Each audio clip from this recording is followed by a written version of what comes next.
বুবলির অনেক শক্তি, তাকে কেউ দমাতে পারবে না। অনেক ক্ষমতা। ফাঁকে দেখুন, এখানে কাকে দেখতে পাচ্ছেন? কুইনকে দেখতে পাচ্ছেন। কার সাথে দেখতে পাচ্ছেন? নব্য এমপির সাথে দেখতে পাচ্ছেন। তার কাজ হলো ক্ষমতা মেনটেন করা, সবসময় ক্ষমতার সাথে থাকা, যাদের ক্ষমতা আছে তাদের সাথে ঘুরা, তাদেরকে তেল মারা। কিন্তু শবনম বুবলিকে পেশাদারিত্বের বাইরে এমন কখনো দেখেছেন? নিশ্চয়ই নয়। তারপরও শবনম বুবলির প্রচুর ক্ষমতা, অনেক দাপট, তার অনেক শক্তি। সব খেলায় তিনি ফাইনাল ম্যাচে জয়ী হন। সেই শক্তিটা কি? কোথায় থেকে আসে সেই শক্তি? সেটি নিয়ে আমরা আলাপ করব। বন্ধুরা, শবনম বুবলির শক্তির উৎস এটা কি রাজনৈতিক পাওয়ার, মাফিয়ার পাওয়ার? মাফিয়ার সাথে তার খুব সম্পর্ক, নাকি বড় বড় নেতাদের সাথে সম্পর্ক, নাকি ডনদের সাথে সম্পর্ক? কোথায় থেকে তিনি এই শক্তি এবং সাহস পান? আমরা কখনো আসলে শবনম বুবলিকে কোনো বড় শক্তিশালী নেতা, মাফিয়া এদের সাথে ঘুরতে দেখিনি। যদিও আমি বলছি না ঘুরলে দোষ, সেটা বলছি না।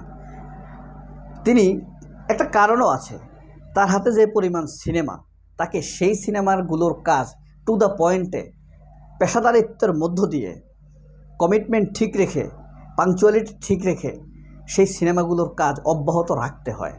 সেটা রাখতে গিয়ে তিনি সামাজিক সম্পর্ক হয়তো মেনটেন করতে পারেন না। তাহলে তার শক্তিটা কোথায়? এখানেই আসলে, যেখানে শবনম বুবলির দুর্বলতা, সেখানেই শবনম বুবলির শক্তির শুরু। আপনি দেখুন, শবনম বুবলিকে সুযোগ পেলেই কেউ একজন একটা খোঁচা মারে, যেটা শাকিব খানকে নিয়ে মারত একটা সময়ে। কেউ ইচ্ছা করলে চাইলেই পত্রিকায় দু কলম লিখে দেয়, যেটা শাকিব খানের সাথে। যখন শাকিব খান টপ হিরো 2006 সালের দিকে, 4 সালে শাকিব খান 99 সালে এসেছেন। 4 সালে শাকিব খান অলরেডি সকল বড় বড় নায়কের ঘাড়ে গরম নিঃশ্বাস ফেলে দিয়েছেন। 6 সাল 7 সালে শাকিব খান অলরেডি বাণিজ্যিকভাবে নাম্বার 1 হিরো হয়ে গিয়েছেন। 5 সালে তার জন্য দোদুল্যমান গিয়েছিল, অনেক সিনেমায় স্ক্রিন শেয়ার করতে হয়েছে অনেক বড় নায়কের সাথে। কিন্তু 6-7 সাল শাকিব খান পুরোই একদম মাথা তুলে দাঁড়িয়েছেন, যেখানে চলচ্চিত্রের দিকে তাকালে, চলচ্চিত্রের হিস্ট্রি পর্যালোচনা করলে শাকিব খানের মাথা স্পষ্ট দেখা যেত। তখনও বাংলাদেশের তথাকথিত পত্রিকাগুলো শাকিব খানকে নিয়ে নিউজ করত। কে এই শাকিব খান? তারা শাকিব খানকে চেনে না। তখন শাবনূর, পূর্ণিমারা অপেক্ষা করত, পপিরা শাকিব খানের সাথে সিনেমা করার জন্য। সেই সময়ে শবনম বুবলি আসেননি। সেই সময়ে এসেছেন কুইন, হাত ধরে এসেছেন। শাবনূর একটি সিনেমাতে অভিনয় করতে রাজি ছিলেন না, কোটি টাকার কাবিন নামের সিনেমা। চুক্তিবদ্ধ হওয়ার পরেও শাবনূর সেই সিনেমাতে সময় মতো যাননি, যে কারণে শাবনূরের ডিনাইকৃত বা ছেড়ে দেয়া সিনেমা, অবহেলাকৃত সিনেমাতে অপু বিশ্বাস অভিনয় করে ভালো করেছেন। সেই সিনেমাটি চলেছে। অবশ্য শাকিব খানের ছায়ার নিচে শাকিব খান থাকলে আর অন্য থার্ড ক্লাস কোনো নায়িকা থাকলেও চলতো, কোনো সন্দেহ নাই। বুঝেন, গল্পটা নিশ্চয়ই ভালো। নায়ক শাকিব খান, সুদর্শন নায়ক। সুতরাং এখানে অপু বিশ্বাসও তখন 4th গ্রেডের নায়িকা বা 3rd গ্রেডের নায়িকা, কিন্তু অন্য কোনো 3rd গ্রেডের নায়িকা হলে ওই সিনেমাটি চলতো। যাই হোক, তাহলে শাকিব খানের দুর্বলতা কোথায়? একটা দুর্বলতা, সেটা হলো কেউ কিছু বললে জবাব দেন না। যে কোনো চান্স পেলে, কেউ চান্স পেলে শাকিব খানকে একটা খোঁচা দেয়। আজিজ রাজা খোঁচা দেয়, শাকিব খানকে থার্ড গ্রেডের ভিলেনরা খোঁচা দেয়, মিশা সদাগর খোঁচা দিত, ইকবাল খোঁচা দেয়, পলি খোঁচা দেয়, যেই চান্স পায় শাকিব খানকে খোঁচা দেয়। কারণ কি? শাকিব খান এইসব ছোটোখাটো বিষয়ের জবাব দেন না। একইভাবে শবনম বুবলিকেও যে পায় সেই খোঁচা দেয়। প্রথম আলো ইচ্ছা করলে, মন চাইলে 2 কলম লিখে দেয় শবনম বুবলির বিরুদ্ধে। অপু বিশ্বাস ইচ্ছা মতো যেখানে সেখানে বলে যান শবনম বুবলির বিরুদ্ধে। সাংবাদিকরা শবনম বুবলির ব্যক্তিগত বিষয় নিয়ে অপু বিশ্বাসের প্রশ্ন করে।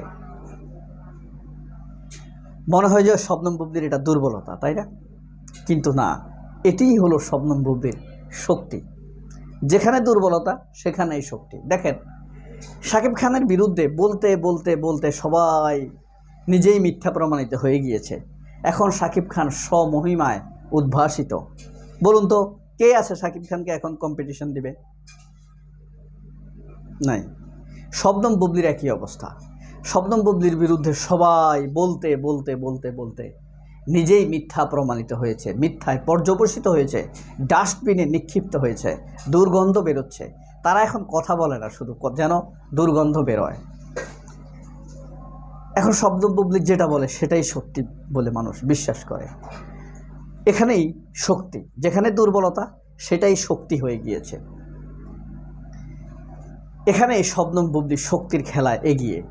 তাহলে শবনম বুবলির শক্তি, ক্ষমতাটা হলো ব্রেইনের খেলা, বুদ্ধির খেলা, জোরের খেলা না, মাফিয়ার খেলা না, রাজনৈতিক শক্তির খেলা না, গায়ের জোরের খেলা না, গোস্তের খেলা না। এখানে ব্রেইনের খেলা, মেধার খেলা, দক্ষতার খেলা, যোগ্যতার খেলা, যে খেলা অনেক দিন ধরে শবনম বুবলি খেলে যাচ্ছেন।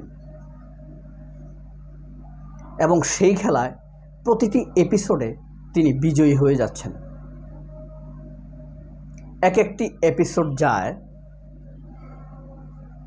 আর শবনম বুবলি নিজের ক্যারিশমা দেখাচ্ছেন। সেটি শেষ পর্যন্ত প্রমাণ করে যাচ্ছেন তার সফট পাওয়ারটা কোথায়।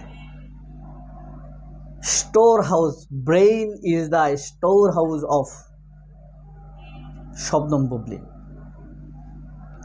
Brain is the store house of power, শক্তির উৎস।